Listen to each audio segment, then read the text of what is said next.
Universidad Colegio Mayor de Cundinamarca presenta. Buenas noches a todos los asistentes, agradecemos guardar silencio por favor, dejar sus celulares en vibrador.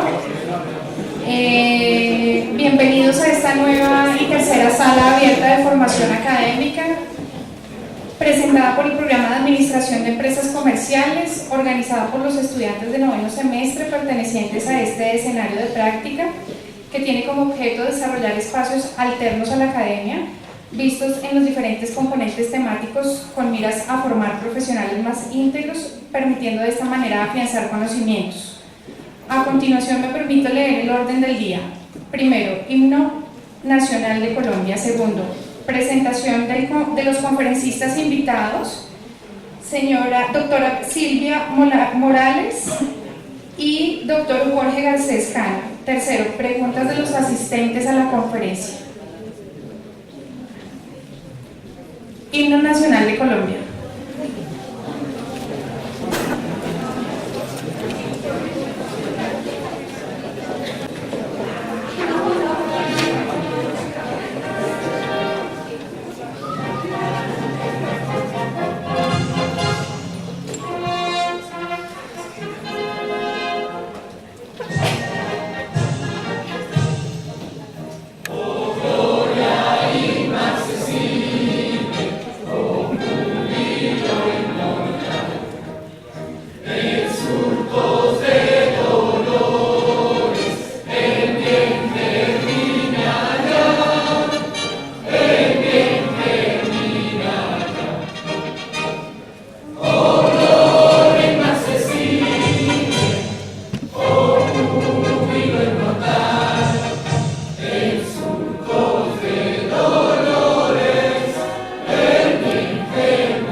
Gracias. Segundo, presentación de la conferencista invitada, doctora Silvia Morales. Es ingeniera industrial con estudios de doctorado en Dirección de Empresas de la Universidad de Valencia de España. Cuenta con un amplio recorrido académico y profesional y actualmente se desempeña como directora del Centro de Extensión Académica de Ingenierías de la Universidad de Antioquia. Con ella abordaremos el tema retos para la generación de spin-off académicos en Colombia. Bienvenida, doctora.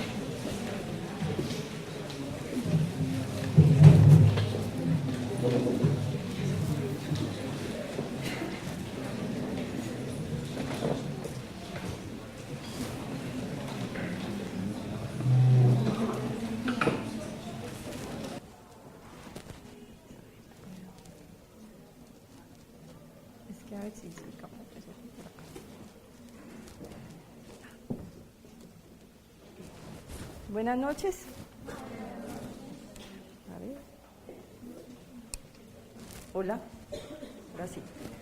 En primer lugar, agradecer a los organizadores por haberme invitado a contarles un poco sobre un tema en el cual vengo trabajando, podría decirse que hace unos 12 años, desde que realicé mis estudios doctorales en la Universidad de Valencia, aplicado en el caso de nuestro país. A ver si puedo. Bueno, entonces como este es un tema relativamente novedoso, he planteado la charla en dos partes. La primera parte, como para compartirles unos conceptos generales alrededor de la temática de la generación de spin-off desde la academia, y una segunda parte en donde les voy a exponer como cuáles han sido los avances desde el punto de vista de la experiencia que hemos tenido en la Universidad de Antioquia en este tema en el país y cuáles serían esos retos que considero que tendríamos que avanzar para poder consolidar este fenómeno. Bueno, entonces empecemos por el concepto, ¿cierto? ¿Qué es una spin-off? O derivaje, o también se le puede decir salpicadura. Básicamente es un proyecto que nace de otro previamente existente, o una empresa que sale de una empresa que ya existe, ¿cierto? Este término se ha hecho muy popular en los últimos años con respecto a las series de televisión, a las películas. Entonces uno ve como un personaje de una película específica o de una serie. Yo voy a traer un ejemplo un poco arcaico, ¿cierto? No sé si ustedes hayan conocido a Chespirito, ¿cierto? Entonces el Chavo del Ocho, como producto, es un spin-off de Chespirito. Todo el mundo lo conoce, ¿cierto?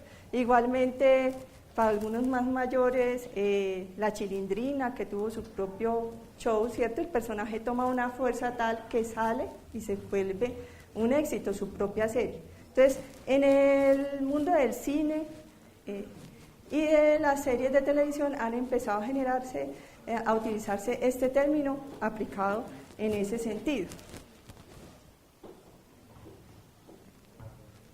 Bueno, pero ya viniéndonos a un ámbito más, acercándonos hacia la transferencia de tecnología, una spin-off es un subgrupo de las denominadas empresas de base tecnológica, ¿cierto? Estas empresas básicamente lo que hacen es utilizar el conocimiento de una manera sistemática para generar productos y servicios, ¿cierto?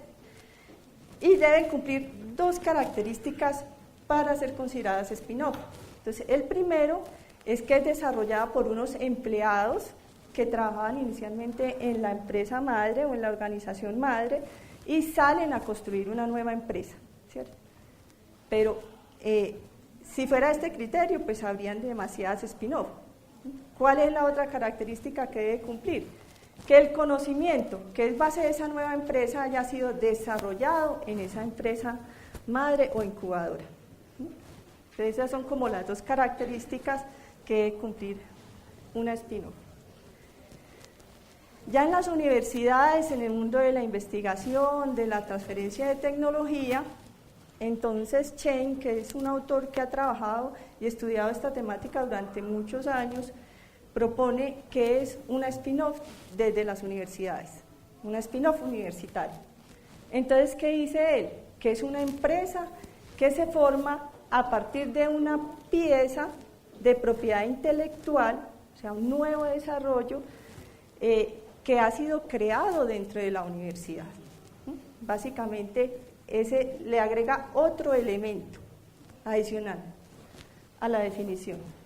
Entonces, ¿para qué se puede crear una spin-off? ¿A partir de qué? Entonces, la universidad, dentro de sus proyectos de investigación, hace un desarrollo tecnológico que lo protege a través de una patente y se crea esta empresa para explotar esa patente.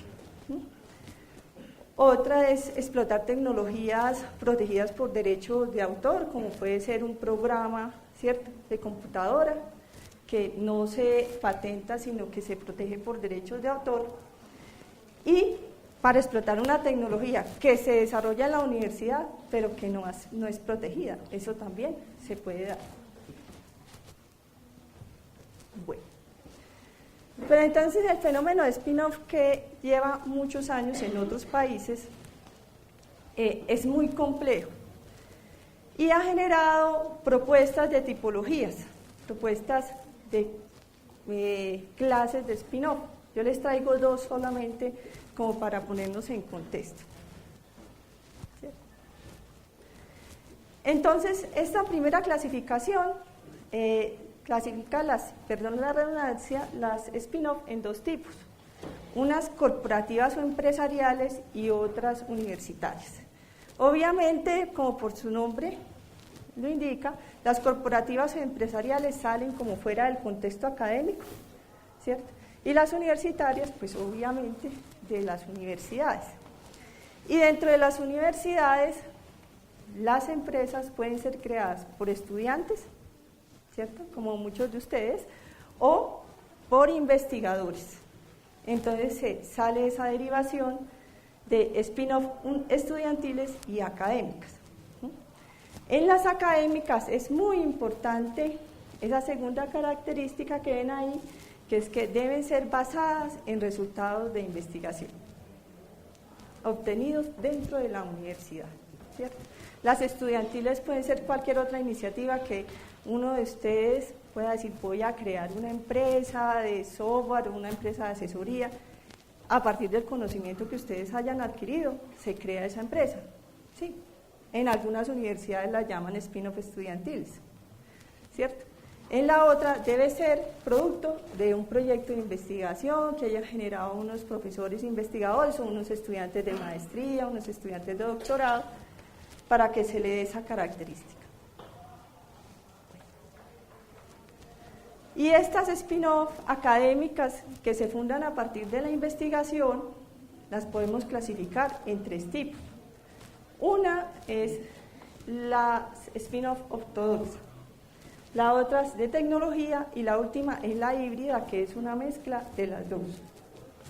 Entonces, ¿qué característica tiene la ortodoxa? Que es algo muy extraño dentro del mundo académico. ¿Y por qué es extraño dentro del mundo académico? En el sentido de que los profesores universitarios, me refiero a los que ya estamos vinculados a una universidad pública, estamos en carrera, entonces muy difícilmente van a renunciar a la comodidad de una carrera, de un puesto estable, ¿cierto? Entonces uno dice, no, yo no voy a renunciar. Pero en las ortodoxas, los investigadores dicen, uy, esta idea de negocio es una maravilla, este producto tiene mucho potencial y voy a salir a crear empresa. Es algo extraño. Y renuncia a la universidad, se va y crea su empresa. En las de tecnología, ¿qué pasa? El investigador dice, mire este desarrollo tan bueno que tenemos, pero yo no voy a salir a crear empresa. Eso que lo hagan los emprendedores, es para gente de afuera, me voy a quedar dando clases, investigando dentro de la universidad. Pero entonces, ¿qué puedo hacer? Venderle una licencia sobre la tecnología que desarrolló a alguien de afuera. Y esa persona desarrolla la empresa. ¿Y qué voy a hacer yo como investigador? Lo que yo voy a hacer es darle asesoría técnica, puedo inclusive ser socio capitalista si lo permite la norma en esa empresa, pero yo no me voy a ir a operar la empresa. Y el último tipo es una mezcla. Generalmente los inventos y los grandes desarrollos científicos no los hace una persona sola. Eso de pronto no lo han vendido, pero generalmente es una persona con un equipo que le está respaldando. Entonces en la spin-off híbrida sale una parte de ese equipo a crear la empresa y la otra se queda en la universidad, ¿cierto? Entonces se hace una mezcla de estas dos tipologías anteriores. Bueno, pero ustedes dirán, bueno, ¿y por qué es importante este tipo de empresas? ¿Por qué es importante que esos desarrollos que se hacen en la universidad salgan a través de la creación de una empresa? Entonces veamos, ¿cierto? Lo primero es que las spin-off como empresas en sí mismas pues tienen beneficios. Nosotros sabemos que las empresas benefician a la economía, ¿cierto? ¿Y por qué benefician a la economía? Porque generan riqueza, porque generan empleo. En el caso de las spin-off se espera que este empleo sea de alta cualificación, porque esperamos que estas empresas sean innovadoras, necesiten personas con maestría, con doctorado para mantenerse innovando, porque si no innovan pueden desaparecer muy rápidamente. Inducen la inversión en tecnología, ¿cierto?, de la desarrollada en la universidad, promoviendo ese avance de dicha tecnología, ¿cierto? ¿Qué pasa si yo hago un desarrollo muy bueno y lo guardo en la carpeta o en un cajón de la universidad? ¿Qué va a pasar con eso? No va a pasar nada, se va a quedar ahí sin ningún beneficio. Pero si yo logro que alguien invierta en ese desarrollo y lo vayamos mejorando, voy a atraer esa inversión. Y por supuesto, ustedes saben que estamos en la economía del conocimiento, pues estamos regenerando el tejido empresarial, dejamos de ser ese tejido empresarial basado en la manufactura tradicional, a ser un tejido industrial de alta tecnología.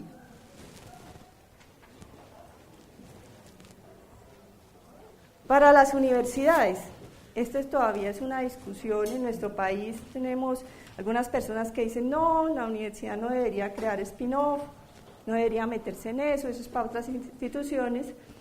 Pero resulta que las universidades durante los últimos años nos han colocado más trabajo. Entonces, primero lo que hacíamos era formar talento humano para las organizaciones.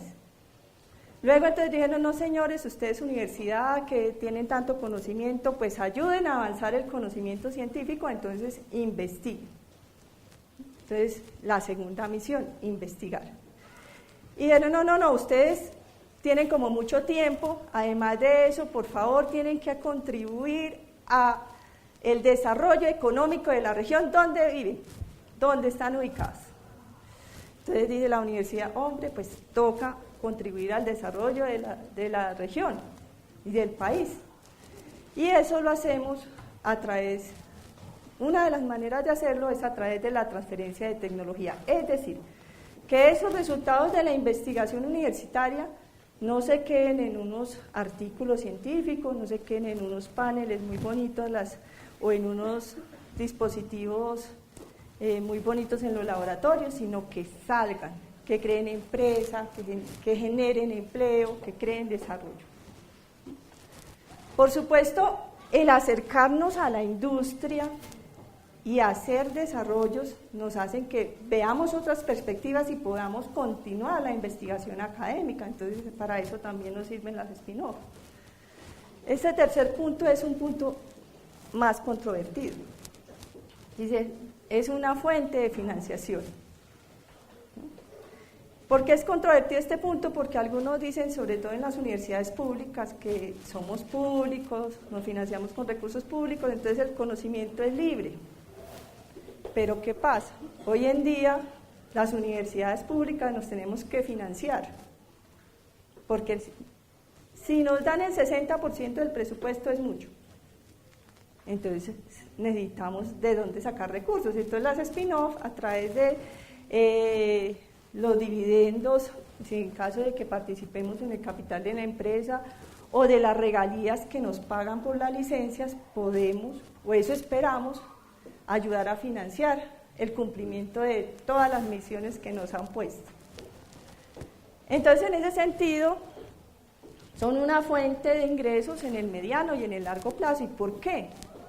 Porque estas spin-offs también pueden ser socios de la universidad, o uno esperaría que fueran socios naturales. Entonces, para hacer convenios, hoy en día las fuentes de financiación, por ejemplo, de proyectos científicos, le dicen a uno, bueno, ¿y cuál es la empresa socia de su investigación? Y uno dice, no, yo no tengo empresa socia, entonces no hay plata para investigar. Esa es como la realidad del sistema. Entonces uno dice, bueno, si yo hago una spin-off, entonces esa spin-off, pues podemos ser socios e ir a captar recursos a nivel nacional e internacional bajo esas formas. Por supuesto, para los profesores salir de la academia es enriquecedor. Desafortunadamente hay que decirlo, que muchos colegas, inclusive uno mismo, se queda preparando las clases, haciendo proyectos de investigación, y usted salga a la calle. Entonces un estudiante le pregunta a uno, bueno, ¿y cuánto se cobra una hora de consultoría en tal área? Y uno, hombre, no sé. No, si usted ya ha salido a la calle, usted sabe responderle al estudiante, ¿cierto? Un muchacho, esto por esto se cobra así y así y así y así, ¿cierto? O en las empresas se hacen las cosas de esta manera. Porque desafortunadamente también una crítica para nosotros los docentes, muchas veces hablamos de lo que se hace en Estados Unidos, de los modelos de toma de decisiones y qué pasa en el día a día, cuando sale el egresado y tiene que tomar una decisión. Entonces, a veces tomar decisiones es muy fácil en el papel, hágalo usted en la realidad. Entonces, eso es muy bueno, salir y conocer otras dinámicas. Y por supuesto, también esperamos que las spin-offs sean espacios para las prácticas académicas de nuestros estudiantes. Afortunadamente ya hemos ido avanzando mucho y las empresas nos aceptan, ¿cierto? A nuestros muchachos en prácticas académicas. Ustedes muchos estarán haciendo la práctica, pero no es tan fácil. Entonces uno espera que las spin-offs nos acepten más fácilmente ciertas áreas de práctica. Entonces, como pueden ver, son muchos beneficios. Bueno, ¿y cómo surge este fenómeno? ¿A quién se le ocurrió esta idea tan maravillosa de estas empresas? Entonces, las primeras spin-offs surgen en Europa, pero en Europa no les hicieron ni caso, ¿cierto? Fueron cosas como muy espontáneas.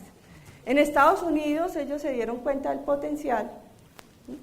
Y desde 1862 se remonta el origen de estas empresas. El gobierno estadounidense creó unas universidades nuevas, las Land Grant Universities, y les dijeron, hombre, ustedes tienen que apoyar el desarrollo agrícola e industrial de la región donde estén. Dice, ah, caramba, muy bueno. Entonces vamos a empezar a apoyar ese desarrollo agrícola. Entonces investigue, haga transferencia, que en esa época posiblemente no se llamaba transferencia, pero era transferencia. Luego entonces ya se generaliza la orden de desarrollar y diseminar el conocimiento para todo tipo de universidades. Y por supuesto, en el siglo XX, con las guerras mundiales, desafortunadamente, la Primera, la Segunda Guerra Mundial, han sido un impulsor del desarrollo tecnológico, es verdad, ¿cierto? Entonces, el gobierno estadounidense les empezó a dar a la plata a las universidades para hacer investigación sobre armamento, sobre nuevos desarrollos. Y las universidades llegaron a un momento en que tenían un montón de nueva tecnología, ¿cierto? Alguna salía para la guerra, claro, y la otra. Entonces el gobierno decidió, hombre, vamos a comercializar esa tecnología y crea la Research Corporation para comercializar la tecnología, no sin tener detractores en las universidades, porque esto era un pecado, ¿cierto? Hablar de esa transferencia tecnológica y de cobrar por esa transferencia. Pero como es una tendencia que no se podía cubrir, luego se le permite a las universidades, se les da la propiedad industrial de las invenciones financiadas con fondos públicos, que es muy importante. Entonces la universidad ya es dueña de esa propiedad. Empieza a haber desarrollo de políticas para el fomento de las spin-off. Se crean las unidades de transferencia de tecnología en las universidades, surge la biotecnología, que yo creo que todos han escuchado la palabra biotecnología, o alguno no ha escuchado la biotecnología, ya eso es voz populi, ¿cierto? Surge y se crea un área muy importante para el desarrollo de las spin-off, ¿cierto? Se crean incubadoras, parques científicos y capital riesgo, que es muy importante en el desarrollo de este fenómeno.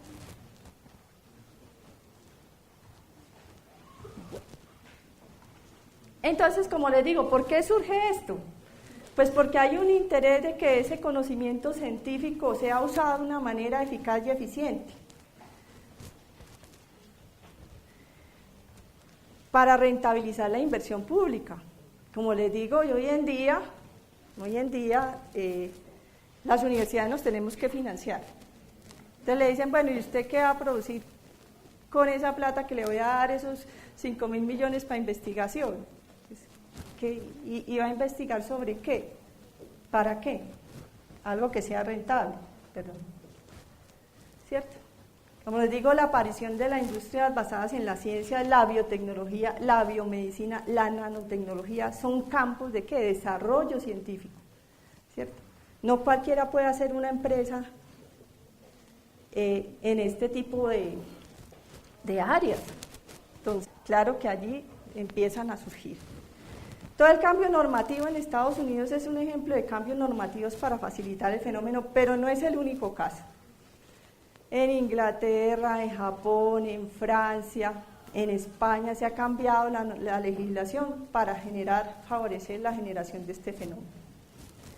Por supuesto que si uno ve a un colega investigador que le va muy bien con su empresa, como ustedes, si ven un colega, un compañero de ustedes que les va muy bien con su empresa, dice, ah, caramba, qué interesante, yo también puedo crear empresas y me puede ir bien.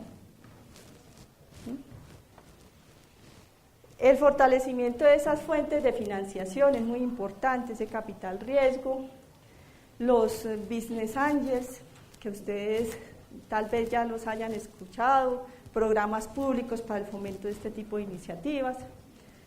Por supuesto, hay políticas universitarias que establecen que la universidad puede participar en este tipo de empresas. Y en definitiva, pues la consolidación de la economía basada en conocimiento, ¿cierto? Entonces esto favorece, impulsa este fenómeno. Bueno, entonces aquí solo traje dos ejemplos de spin-off. El primer ejemplo tiene que ver con esa industria de la biotecnología, es Genetech. Bueno, ahora se llama Genetech. Entonces, esto sale de una universidad. Esta empresa fue creada en 1976. Fue creada a partir de la tecnología de recombinación genética. ¿Qué es eso? Eso es lo que permite que nosotros mezclemos los ADNs y generemos nuevas especies nuevas variedades, de plantas, nuevas especies de animales, ¿cierto? Entonces, es un tema que ha tomado gran desarrollo. Entonces, este bioquímico, el doctor Herbert Boyer, fue el que hizo ese desarrollo. Dijo, mire qué potencial. Él trabajaba en la Universidad de California, en aquella época. Y tuvo un socio, un capitalista de riesgo, porque para esto se necesita dinero, mucho dinero. Porque hay que montar laboratorios, hay que montar prototipos, hay que contratar personal. Entonces necesitamos mucho dinero. Hoy esta empresa, que obviamente por todos los fenómenos del mercado, de las adquisiciones, ahorita este es del grupo Roche, ya fue adquirida, entonces tiene más de 13.300 empleados, ¿cierto? Y un portafolio de productos impresionante. Entonces, este es un spin-off, ¿cierto?